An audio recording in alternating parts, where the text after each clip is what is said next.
Waaqayyoo gara koo fide dadhabina namaatiif amanamummaa Waaqayyoo kan jedhudha. Dadhabina namaa amanamummaa Waaqayyoo.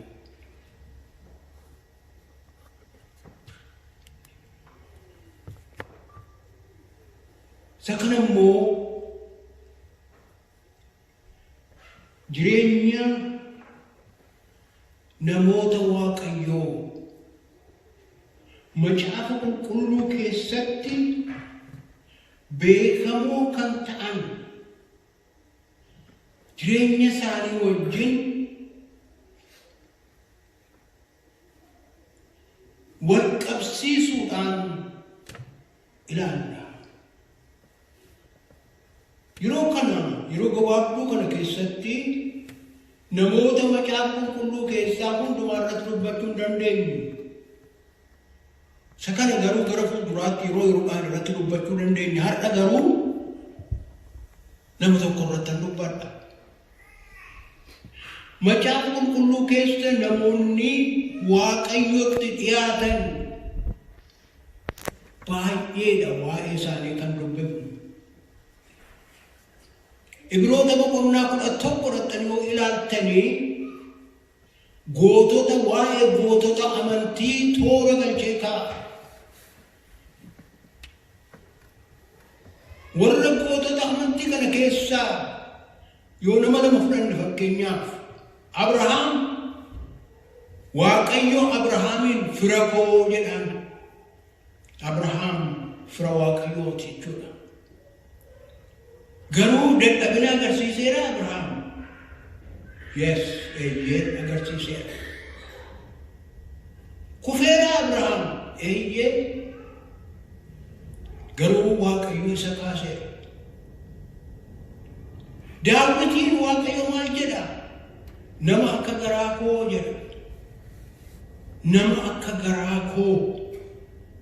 Nama lafa garaa kootii naa ga'u jedhee waama. Daawit dadhabina agarsiiseera. Eeyyee. Garuu Waaqayyo amanamaa waan ta'eef isa kaaseera. Egaa akkuma kana baay'ee isaanii maqaa dha'uu dandeenya. Gara kakuu haaraa immoo yommuu dhufnu bartoota Gooftaa Yesuus Kiristoos 12 fudhadhaa. Adda adda isaanii irratti dubbachuun hin danda'ama. Phaawulos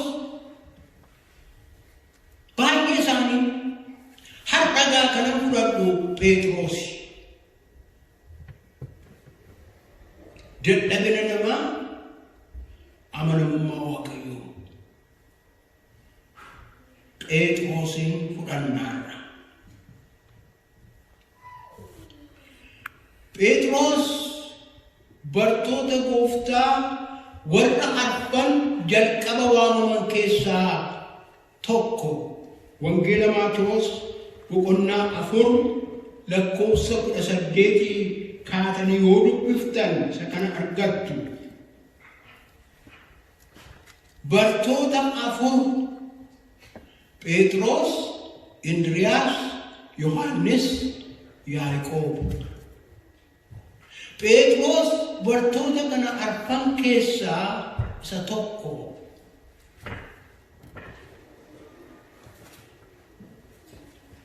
Maqaa sadii qaba. Simoon maqaa warri haati isaa abbaan isaa kennaniif. Keefaa maqaa Armeeyik. Phexros isma sana gara Giriikiitti hiikame. Phexros jechuun dhagaa jechuudha. Giriikiidhaan. Phexros. Gooftaan Yesuusis immoo maqaadhuma kanaan isa waame booddee agarraa.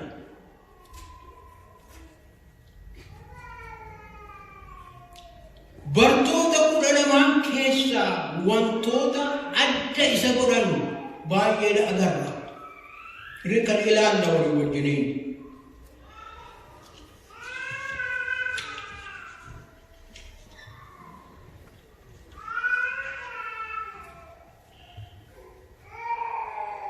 dafee dubbachuudhaan yoo gaaffii nyaatu gaaffii sanaan dafee deebisuu kennuudhaan beekamaadha Phexros. Waan haaraa yaaduudhaan beekamaadha Phexros. Fakkeenyaaf wangeela Maatewos boqonnaa 14 lakkoofsa 26 amma 31 yoo dhaqanii dubbiftanii Gooftaa Yesuustu galaanarra bishaanirra adeema ture. Adeemaa itti dhufe gara bartoota isaatti. Isaan immoo sodaatanii maaltu jedhanii dinqifatan. Inni immoo maal jedhe? Anaa jedheen. Innoo anaa hin sodaatinaa jedheen. Yeroo kana waan dinqisiisaa waan ajaa'ibsiisaa kana arguu isaatiif Phexros baay'ee dinqifate. Takka nama bishaanirra adeemu argeen beeku Phexros. Amma garuu Gooftaa Yesuus Kiristoos bishaanirra utuu inni adeemuu argeetu. So inquisitive sammuu gaafficha keessa jiru kun eega inni adeemuu danda'e mee eeyyaman gaafadha akka inni naa eeyyamu anis galaana kanarra deemee gara isaatti. Si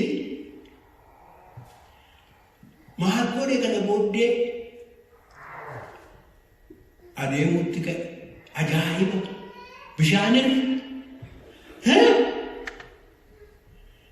kan Phexros beeku bidiruudhaan kan inni irra deemaa ture. Bishaanirra akkasitti takkaanfataa namni adeemu takkaan agarreenni. Amma garuu Gooftaa Yesuusin argeetu naa eeyyamii anis bishaan kanarra deemaan gara kee dhufaa jedheen.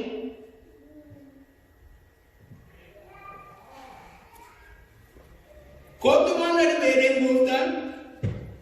Phexrostu ka'eegaa. Bidiruu isaa keessaa bu'eetu adeemutti ka'eegaa galaana kanarra waan takkaa godheen beekin adeemutti gaafa ka'u bubbeen jedhee ilaali. Maal godhe yeroo kana ija isaa Gooftaarraa yommuu buqqifate maal godhe? Hin liqinfame. Ani badeera na oolchi Gooftaa jedheen. Nama amantee oolana maa amantee jedheen Gooftaan harka isaa qabee bishaan sana keessaa isa baase. Dadhabina namaa amanamummaa Waaqayyoo. Tsammeeje Phexros bishaan irra deema. Garuu tun turin mame hin liqinfame. Ija isaa Gooftaarraa fuudhe. Waan humna isaatiin godhutti fakkaate. Gooftaan garuu isa oolche.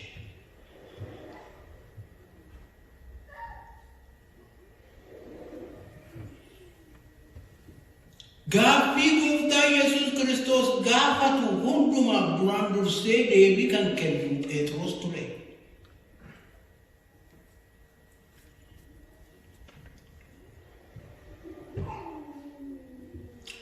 Iyyadattu torbanoota lama sanbata guddaan lama dubbadheera waa'ee kanaa. Maatewos boqonnaa 16 lakkoofsa 13 ka'ee kan jiru. Namoonni ilmaan namaa ilma namaatiin eenyu jedhuu jedhee bartoota isaa gaafate. Iyyadattu eenyu jedhuu gaafate. Kaan Yohaannis Cuuphaadha, kaan Eliyaasii, kaan Ermiyaasii, kaan immoo raajota warra durii keessaa tokkotu ka'e jedhuu jedhanii deebii kennanii. Gooftaan Yesuus immoo is no personal question. Gaafa isa dubbadheera gaafa dubbata. Isiniif eenyu Kiristoos? Maal jedhe Phexros? Ati Masihicha ilma Waaqayyoo jiraataati. He hit the nail on the head. Deebii sirrii deebise. Ati Masihicha ilma Waaqayyoo jiraataati. Baay'ee kan namatti. Gooftaan Yesuus maal jedhe? Ati kan eebbifamteedha. Kan ayyaanamteedha ati. Isa kana Waaqa koo abbaa koo isa Waaqa irraatu sitti mul'isa malee yaada fooniitiin kan dubbachuu hin dandeenyeeti. Ati kan eebbifamteedha. Kanaaf ati dhagaadha. Dhagaa kana irrattis waldaa koo nan ijaara. Mootummaan diinaas mootummaan seexanaas isarratti humna godhatu ammeetii. Ati Masihicha ilma Waaqayyoo jiraataati. Isa kana irrattan waldaa koo ijaara. Wanti kunis immoo iddoo isaatii wanti isa tolchootu tokkollee hin jiru jedhe.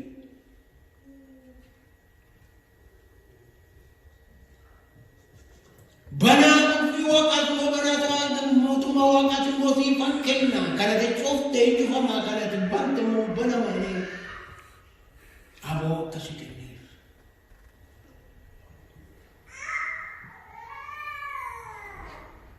Amanamummaa Waaqayyooti qabu. Kan isin ajaa'ibummaa yoo jettanii achuma afaanuma ati Masihicha ilma Waaqayyoo jiraataati jedheen waan kan biraa isaa jedhu agarra Phexros.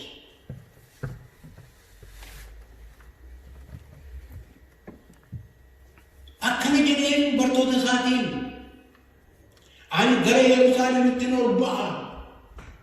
Ilmi namaa jedhee warra geggeessitoota warra Yihuudotaatiin hangafoota lubootaatiin qabamee hin dhiphataa, hin ajjeefamaa, hin du'aan awwaalamaa jedhee kana garuu gubbaatu ilmi namaa akkas ta'a jedhe. Maal Masiiha miti jennee inni jedha Phexros. Sababa kanaatiin maal godhe Phexros? Kottu jedheetu harka qabatee gara bukkeetti fudhatee deeme akka jedha sagalicha irraa. Kun sirra hin gahin hin dubbatin kana jedhee lammata lafaa kee keessaa bahin maal hoo Masiiha siin jenneeti attamitti kanatu narra ga'a jettaa jedhee akkatti dheekkamu. Gooftaan immoo jeen booddee kootii deemu seexana nanaa isa kan foonii biyya lafaa yaadda malee kan Waaqayyoo hin yaaddu. Afaanuma ati Masiicha jedheenit immoo deebi'ee waan yaada seexanaa bakkaan ga'uu danda'u dubbate Phexros. Seexana nana jedhee gooftaa Yesuus. Eesuma ati kan eebbifamteedha jedhetu deebi'ee seexana nana. Maaliif amma meeshaa seexanaa ta'uu isaati. Tan nama gaddisiisa. Nugaa kana. Namni foon uffate gaa kana. Dadhabina namaa. Deemi booddee kooti. Ati seexana nana deemi booddee kooti. Jedhee ifate. Achuma Maatewos boqonnaa 16 lakkoofsa 21 ka'eessa jirurraa argattu sagalee kana.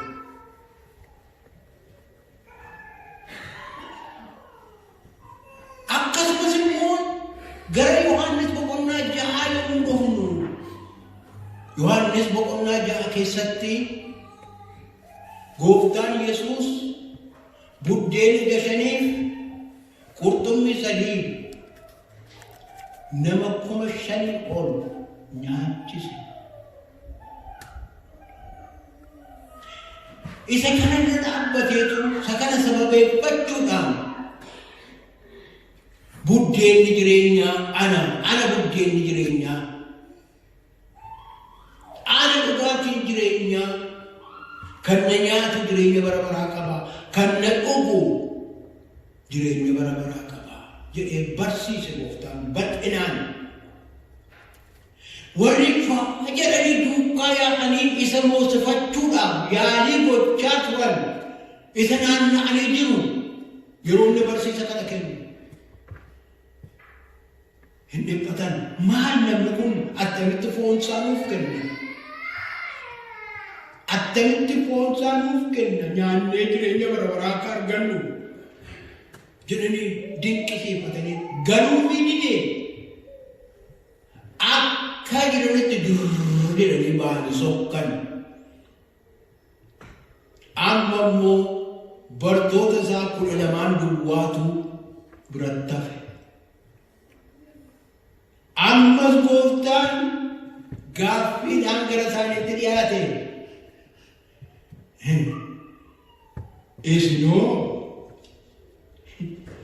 Isinoo kana jedheen isinoo hin deemtuusin na dhiiftanii deemtuun isinis. Yeroo kana Phexros maal jedhe dhaggeeffadhaa.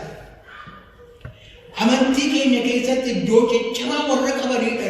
Deebiin Phexros kenne kun ati Masiihicha ilma Waaqayyoo jiraataati kanarratti waldaa koonan ijaara jedhe gooftaa Yesuus. Asitti immoo maal jedha? Kan jedhe Phexros si dhiibnee eenyuun bira dhaqnaree gooftaa dubbii waa'ee jireenya bara baraa nama barsiisu situ qabamoo? Eessa dhanna? Jireenyoo si bira jira. Si dhiibnee eessa dhanna? Nuyi isa tokkicha qulqulluun Waaqayyoo akka taate, isa tokkicha Masiihicha jechuu isaati akka ati taate qulqulluu Waaqayyoo akka ati taate amanneerra beekneerras. Amantiin kiristaanaa kana amanuun beeku, waan amanan beeku. Kanaaf amanneerra beekneerras si dhiibnee eessa dhaqnaree? Dubbii jireenya bara baraa kan namaaf kennu si duwwaadhoo isa si duwwaa biroo jira eessa dhaqna si dhiibnee? Ilaalaa akkaataa Waaqayyoo karaa jireenya namaa keessaan nama barsiisu.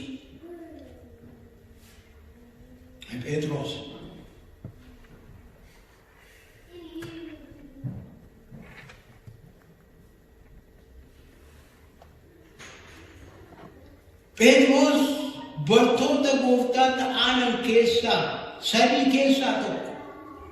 Phexros, Yohaannis, Yaaqoob jarreen kun sadan maaliif jettanii nan gaafatanaa? Jarreen kun sadan yeroo hundumaa gooftaa Yesuus Kiristoos warra dhiyaatanidha. Yeroo kadhataaf ba'u, yeroo hojii jijjimaadhaaf ba'u jarreen kana sadan fudhatee ba'a. Sammeesi waa keessatti argeeti kan inni kana godhuuf.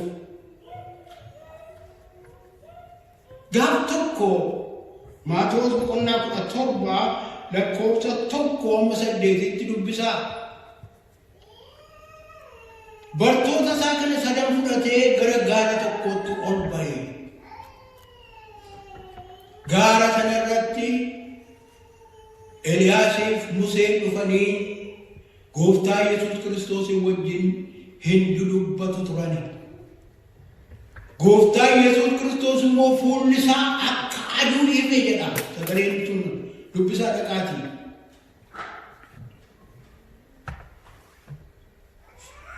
Isa kana argeetu Phexros itti tole hin gammade. Maal jedheen beektu Yesuusiin? Yaa gooftaa utuu iddoo kun akkana turre attam gaariidha. Godoo tokko siif, godoo tokko Eliyaasiif, godoo tokko Museedhaaf ijaarree asuma teenyaa jedhee. Kana yeroo kan biraa dubbanne itti fufnee waan isaa. Utuun kana jechaa jiru gooftaa Yesuus Kiristoos fuulli isaa geeddaramee sagaleen waaqarraa dubbate. Ilma koo isa isaan natti tolu, ilma koo. Tun dubbisee nan jaalladhu taasisan. Maatota boqonnaa 11.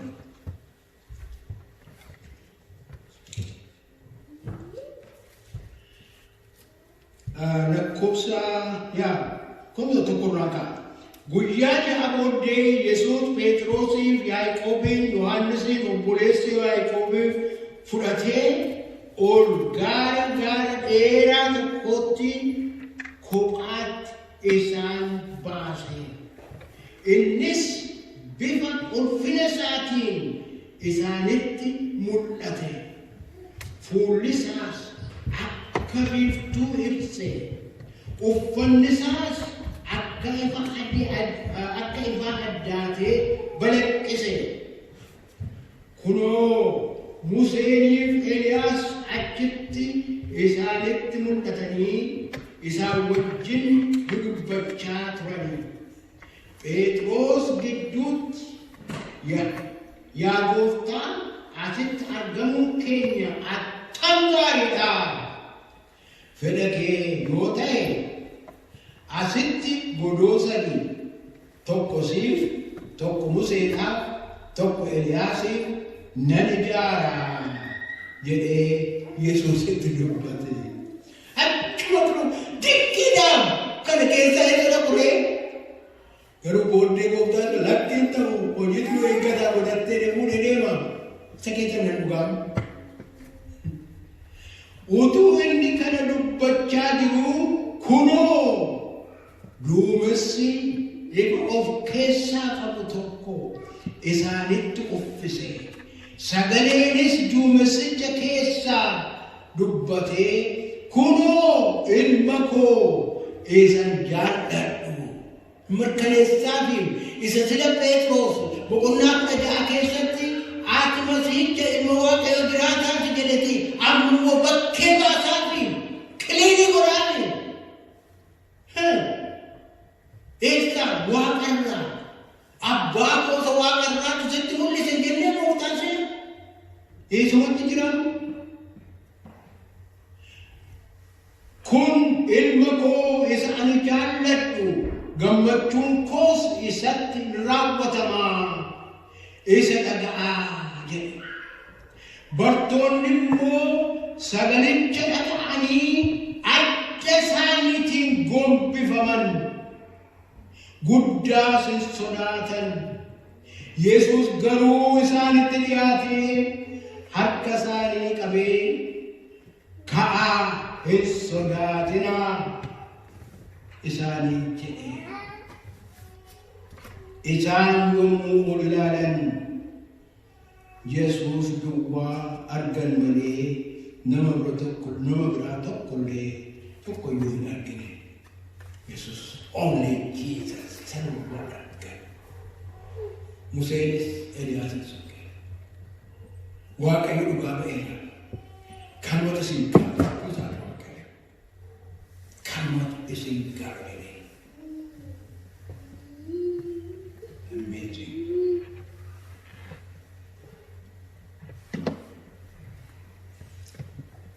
Yeroo hundumaa miti gaa. Yeroo kadhatus, yeroo kadhata cimaa godhachuu barbaadus jarreen kana sadan fudhateetu ba'a. Amma gaa yeroo inni qabamuudhaaf ka'u ga'eera. Gooftaan Yesuus Kiristoos dhiphateera waa'ee dhiphina sana ga'uudhaaf jiru kanaaf. Kanaaf fuula abbaa isaa barbaadachuudhaaf, kadhachuudhaaf gara gaaraatti ol ba'e, iddoo dhaabaatti ba'e, geeta samaannii lafa jedhamutti. Eeruu fudhatee jarreenuma kana sadan fudhatee. Akkuma gammachuusaa isaan wajjiniin hirmaatan, amma immoo gadda isaatti isaan wajjin akka jiraataniif, gadda isaa akka isaa isaan wajjin hirmaataniif fudhatee adeeme.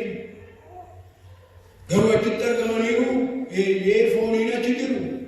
Garuu taa'aa jedhee inni kadhachuudhaaf deeme yeroo achi adeemu rafanii isaan. Si'a sadii lafa dhaqee kadhatee hamma dhiiga dabqisaa dhiiga asirra loloo irra loluutti kadhatee jedha sagaleen sun. Isaan garuu si'a sadanuu rafanii argaman. Nama amanatanii yeroo bakkinaatti dabra dhaabbata ba'aa koonaa baata jettan yeroo simbiraa laafamaa jettu. Egaa raftuu ammayyuu jedhee gaafa dhumatti yerootti ga'ee ragaa rafaadhaan jedheen sadaffaadhaatti.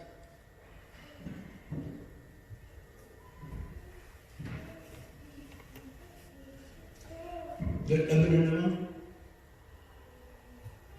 maaliif dhiphataa jira? Isaaniif dhiphataa jira. Isaanitti kan uumaatti fakkaanne naan wajjin daqiiqaa kana tokko muraasallee dammaquu dadhabdanii jedheen. That was Peter. Karaa tokko nama jaba. Karaa kan tokko immoo nama laafaa ta'uusaa argina Phexros.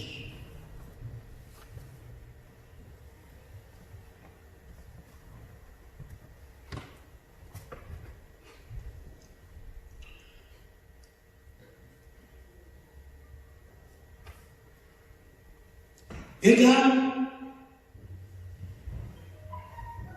yeroon du'uu isaatti dhiyaachaa dhufeera.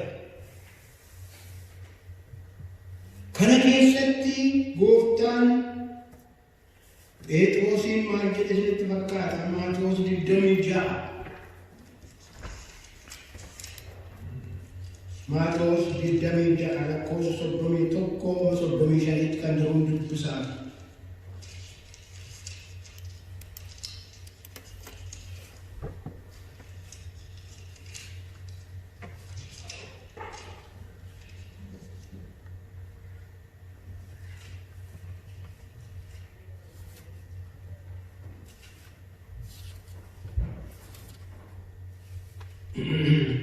Bukanlah Dadhabina ja'a lakkoofsa 31.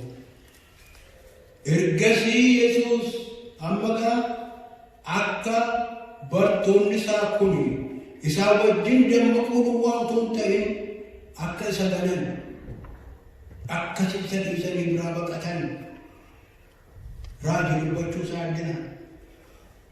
Isin hundumti keessan eedana amanamtanii na buusuuf jettu. Ani tiksee rukutee lafaan nan na'a. Hoolonni karra sanaas hin bittinfamu jedhamee caafameera. Ergan du'aa kaafamee booddee garuu isin dura Galiilaa nan dhaqaa isaaniin jedhe. Egaa Phexros dhufa amma lakkoofsa 3 irratti Phexros immoo deebisee isaan hundinuu yoo si ganan isaan hundinuu simamanii yoo si buusuu yoo buusan iyyuu ani gonkumaa sin buusu jedheen.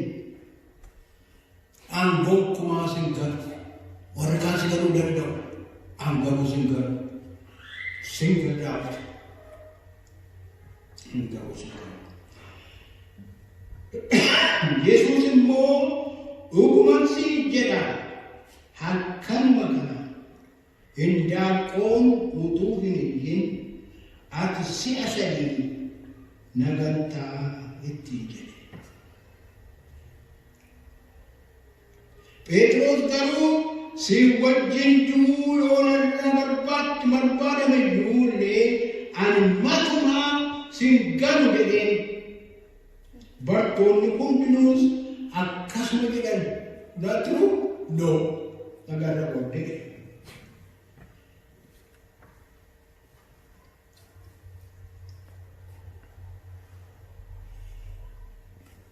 Egaa utuu kun hin ta'iniin dura immoo gooftaa Yesuus Kiristoos Phexrosin of eeggachiiseera. Eessatti Luqaas boqonnaa 22 dhaqneedhaan. Luqaas boqonnaa 22 lakkoofsa 31 akkana jedhaan gooftaa Yesuus Kiristoos adda isa baase. Yesuus Simoon Simoon seexanni akka namni qamadii gingilchu isin gingilchuudhaaf isin falmeera. Ani garuu amantiin kee iddoodhaa akka hin banneef siif kadhadheera. Ati yeroo itti gara kootti deebitutti obboloota kee jabeessi jedhe. Inni immoo gooftaa anoo si wajjin gara hidhamu gara du'uus dhaquudhaafan qophaa'aadha jedhe. Yesuus deebisee yaa Phexros edana indaaqoon utuun iyyin na beekuudhuma keeyyuu si'a sadii akka gantu sittan hima. Of eeggachiisa. Mee of hin jedhin. Mee baay'eetti of hin jedhin.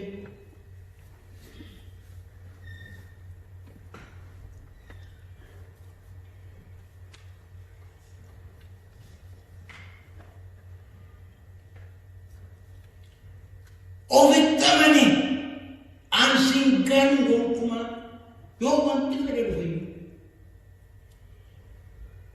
hammam of beeka Phexros. I don't think waan of beekuu natti fakkaatu. Utuu of hin beekin nama ofitti amanuudha.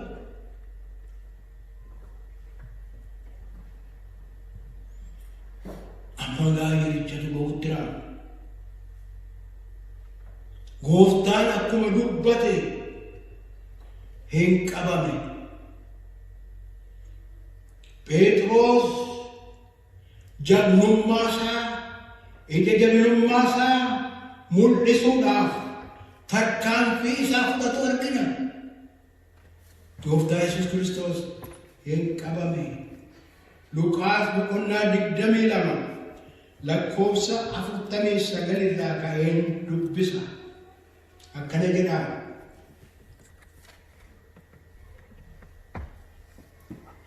Yesuusin wajjin kan turanis waan ta'uuf jiru yeroo hubatanitti yaa gooftaa billaa fudhadhaa jedheen. Maaliif akkana kana jedhee ani hin beeku. Dhoksaan isaa Waaqayyoo isa biratti billaa fudhadhaa jedhe. Billaa tokko fudhanneerra jedhanii fudhatanii deemu. Maal godhu maal ittiin godhu hubateeraa Phexros. Waan billaan sun itti maayii ba'u hubateeraa? I don't know. Tokko immoo isaanuma keessaa maal godhe billaa kaan kufateetu tokko jedha asirratti gola boqonnaa Yohaannis boqonnaa 18 dhattanii yoo ilaaltan garuu Yohaannis boqonnaa 18 lakkoofsa 26 irratti speelaawutii godha Phexros namichi. Isaan keessaa jedha warra sanuu qaabatan keessaa billaan hokkifatee maal godhe gurra hangafa lubootaa qanxaan godhe itti kutee gurri lafa buufte. Gooftaan Yesuus immoo warri billaan hokkifatan billaadhaan buuti billaa kee madda isaatiin eebbadheetu gadi buufee gurratti lafa akka godhatu fuudhee tak godhee itti maxxansee fayyisee beenubboo koo jedhe. Maal nama akkasiin egaa amma kanatti adeemeen Phexros amma du'aatti ani singal ni jedhe sun amma kanatti adeeme. Kana duwwaa miti kaa. Kana duwwaa miti kaa.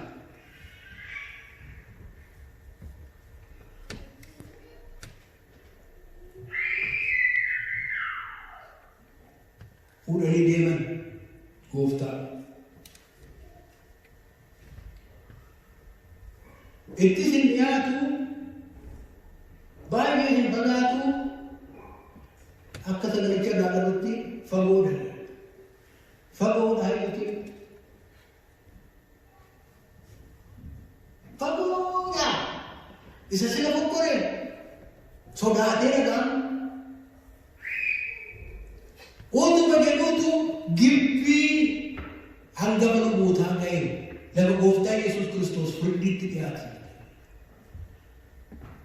Yommuu masaraa kana ga'u namoonni ibidda bobeessanii qaammatu mana akkasii beeku. Lafa oolu tokko namoonni walitti dhufanii ibidda qabsiisanii taa'anii qaammatanii odeessu. Ibidda qaammatu in odeessu namoonni iddoo sana jiran. Phexros gaafa dhufeetu Yesuus mootii fuula sana irra jiriira. Dhufeetu isaan gidduu taa'ee akka waan nama hin beekamneetti yaadamaa. Jarri kuni waggaa 3 guutuu yommuu gooftaa Yesuus Kiristoos wajjin ba'u galu yeroo gooftaa Yesuus Kiristoos dinqii adda addaa hojjetu nama fayyisu nyaachisu arganiiru Phexros isaanii wajjin akka ture beeku. Garuu Phexros waan isaan beekan itti fakkaan hin jiru iddoo sana hin jiru oolmaa jiraatanii.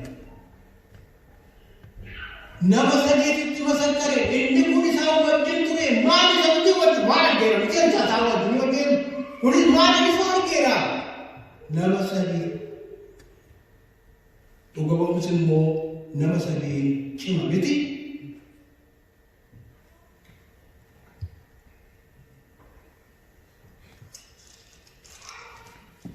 Hinkakate hamma qofa baalutti gahe lakkii nama naannoo qarumaan beeku. Mana dubbataa, mana toftaa, ada tetap bebas. Mereka orang yang tunti, orang dubbataa, mereka kan orang ni, ada sahaja jenis tu ber, orang baru tu kerja dia kata dia. Something happened. Isa saja parat, yeron ni saja parat, ani sampai gok kumai je, ani beku je, of abar. Hindakon inggiti. Hindakon inyunif. Iki Petrosif. Iki gooftaa Yesuus Kiristoos. Kippee walitti tokko.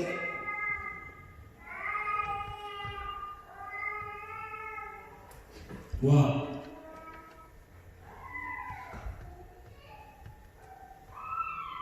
Hin ilaalu gooftaa Yesuus Kiristoos.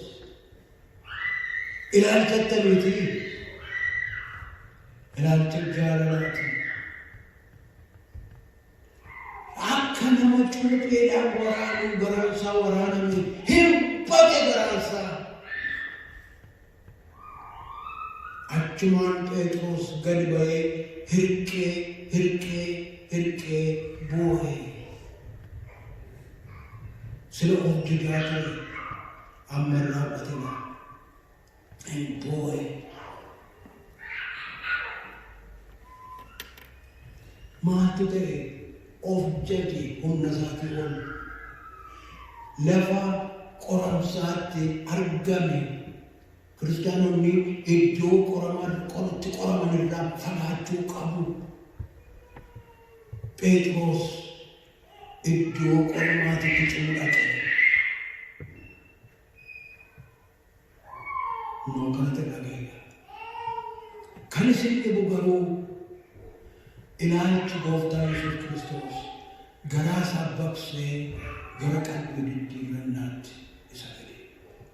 Dadhabbii namaa amanamummaa Waaqayyoo.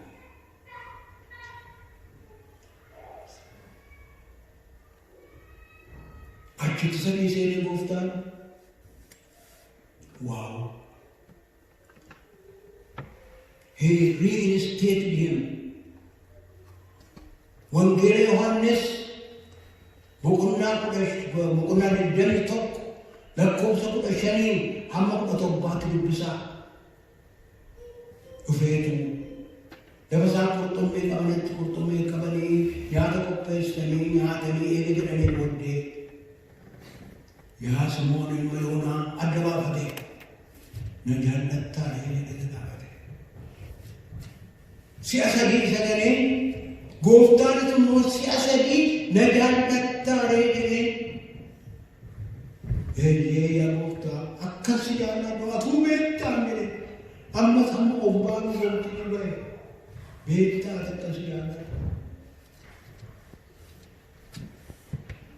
Ilmoolee koo eege hoolota koo eegi. Hoolota koo nyaachise si ajajanuu akka kanatti. Deebi'ee amanatigaa amanamaa garbicha amanamaa Kiristoos ta'e inni si ameeka kufete. Amanamummaa Waaqayyoo. Amanamummaa Waaqayyoo dadhabbii namaa.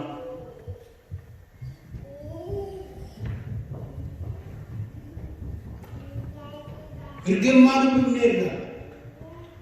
Yeroo deebitummoo maal godhee gooftaan obboloota koo jajjabeessi jedhee. Maal godhee jajjabeesseera? San isin dubbisaa booddee sagalee tokko dubbaa dubbadhee san dhaaba. Ergaa Phexros isa duraa boqonnaa tokko lakkoofsa 3 ka'ee kan jiru dubbisa. Akka gooftaa Yesuus Kiristoos jedhe obboloota sagalee kanaan jajjabeessuu isaa argina. Akkana jedha. Waaqayyoo abbaa gooftaa keenyaa Yesuus Kiristoosiif galanni haa qabu. Inni araara isaa isa guddaadhaan Yesuus Kiristoos warra du'an keessaa ka'uu isaatiin abdii isa jiraataa kanatti qabamnee akka jiraannuuf haaraa godhee nu dhalachiiseera. Waan hin banne, waan xurii hin qabne, waan deddeebi'aa hin adeemnes isa Waaqa keessatti isiniif eegamee jirutti darbitanii akka fudhattan godheera. Kunis isin warra karaa amantii fayyina bara booddeetti mul'achuuf qophaa'ee taa'u sanaaf humna Waaqayyootiin eegamtanii jiraattaniif hin ta'a.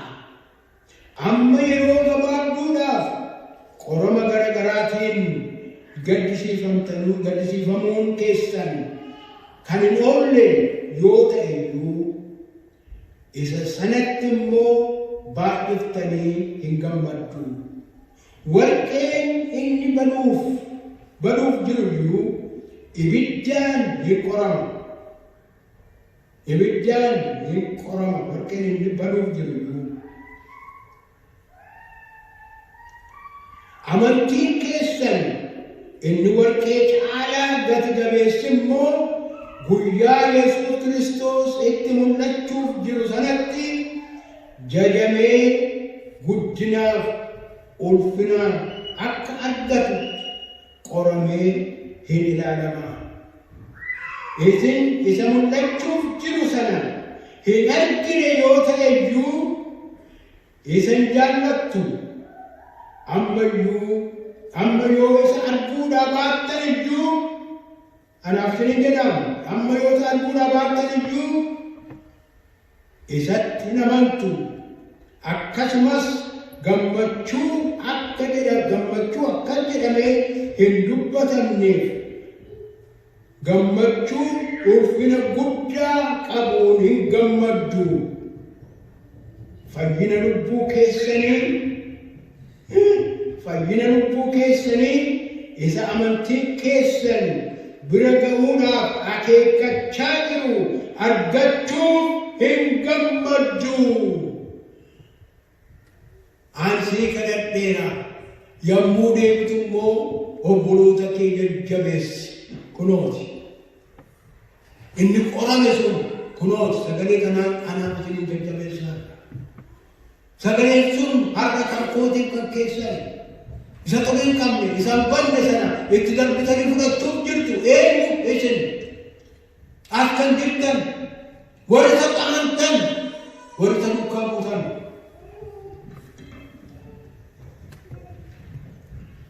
Egaa Phexros attamitti du'e? Hojii guddaa hojjeteera.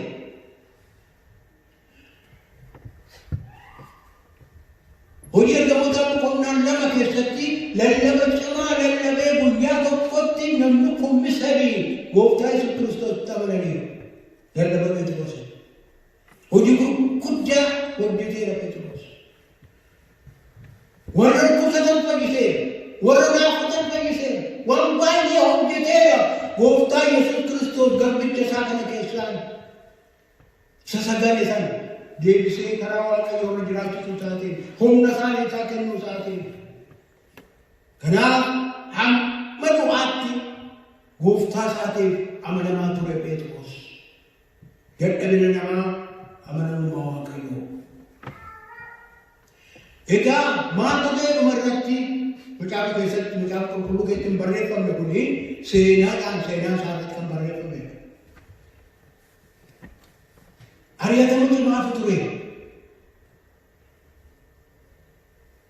Kanaaf Phexros baqatee adeema ture. Ari'atama sana keessaa bahee adeemuudhaaf akka ajjeefamneef akka hidhaan galleef baqatee adeema ture. Akka jennetti gaa gooftaa Yesuus Kiristoos karaatti itti dhufe. Yeroo inni itti dhufu maal gooftaa koo eessa dhaqxaa jedhee gaafate Phexros. Du'uun na qabaa. Maal duutee taphanii kana dura lammaffaa duutaa jedhe. Maalan godhanee si toonni deemuutti jira. Amma dhaqeessii qoqa. Waan qabu hundumaa achitti gateetu dhaqee akka of kenne. Akka gooftaa kootiitti mataa koo gooftanii akka gooftaa Yesuus Kiristoos fannifametti nan fannifatina. Mataa koo garagalchaatii miila koo ol garagalchaa ni fannisaa. Akka inni jedhatti fannisaa. Nama akkasiitu Phexros. Nama fakkeenya guddaa nu ta'u.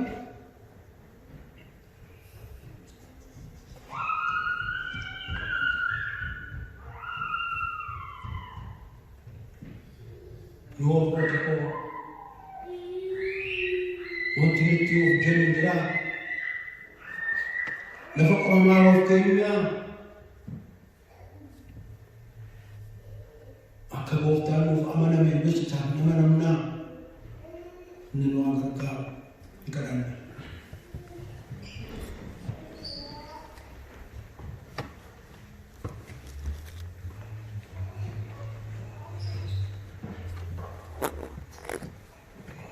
Gooftaa Yesuus yaa galateeffannaa sagalee keetiin gara keenya waan dhuftee yaa Waaqayyoo namni dadhabaadha, foon dadhabaadha, ani dadhabaadha, firoonni koo kun dadhaboodha. Ati garuu amanamaadha. Isa amanamaa harka keetiif kennina yaa Waaqayyo yeroo kana. Isa amanamaa harka keetiif kennina gooftaa yeroo kana. Irraa nu gargaari. Jireenya garbicha keerraa waa akka barnu gargaari. Kanaaf nu barreeffame, kanaaf macaafa keessatti nuuf kaa'ame sagalee kun yaa Waaqayyo. Isa kana ilaallee ittiin jireenya keenya akka qabu. Kana ilaallee jireenya keenya si wajjin akka walqixxeeffannu. Kanaaf nuuf kennite yaa Waaqayyo. Galanni guddaan siif haa ta'u.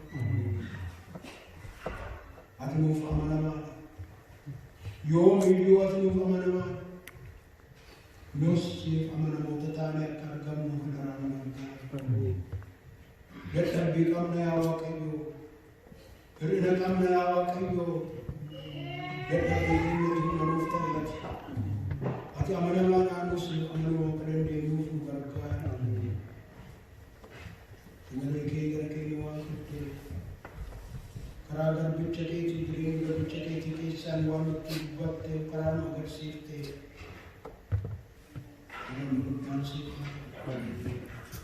Egaa sagalee keenya garaa keenyatti qabannee yaa Waaqayyo dhugaadhaan akkasii jiraannu kan nu gargaara.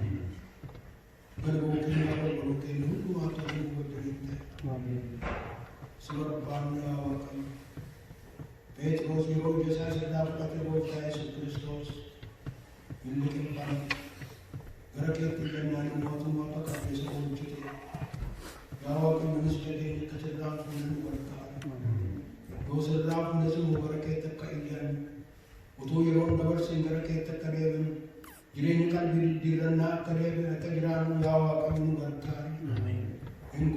Namootaa gooftaa galanni siif haa ta'u. Maqaa gooftaa keenyaa fi isaa keenyaa Yesuus Kiristoos